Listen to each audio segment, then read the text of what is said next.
mrefu Jamila tuonani, penzi gani mekule. Omuyimbi Pallaso akakasizza endongo ya muganda we Dr. Jose Chameleone ulya munnange engeri gy'abadde atuwamu walizi vibe mu luyimba Jamila lwa Chameleone ate nga muganda we Wizo Omumanizo munnange akakasizza ekivulu kye Sanyu Festival eside eno asinzidde luddawa mwana mulenzi munnange ate wali mu USA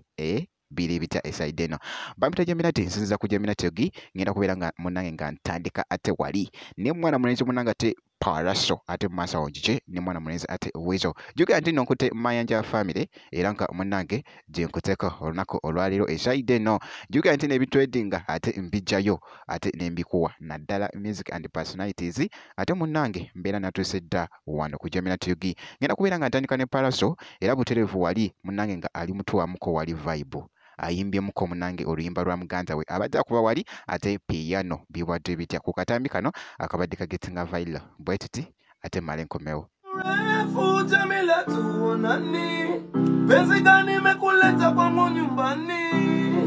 karibu nikupe kiti unielezee nini mama. Jamila lipuka kaanza kulia, na kushinda kuongea mpaka mimi mwenyewe nikaumia, kujiuliza kwa nini Jamila analia, mwana wake amemuacha. Jamila analia, mwana wake amemutupa. Jamila analia. Bwekyo no munanga ate bwekitambudde eside eyo era nga katambyako nkugambye nti nno ka trading ddala ate wali ku mukutu munanga ate gwa TikTok kati kankugyeko ate ku mwana mulenzi oyo Pallaso kakati eside eno Wizo munange kye yeekola eno mu USA munanga ate kikabuka eside eno abadde wali ku street munange n'awamuko wali abadde akakasa mwana mulenzi munanga ate Pallaso juga nti no Pallaso alina ekivulo wali ate nga meye 17 wali kigenda kugwera wali ate lugugo muganda wange kakati Wizo naye nasoka munnange wali nakakasa eside eno wali nga gettingamu ka crazy munnange wali mu katambi bwetuti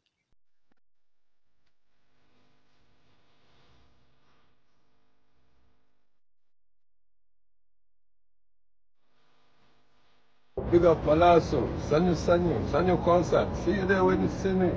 Yeah, man.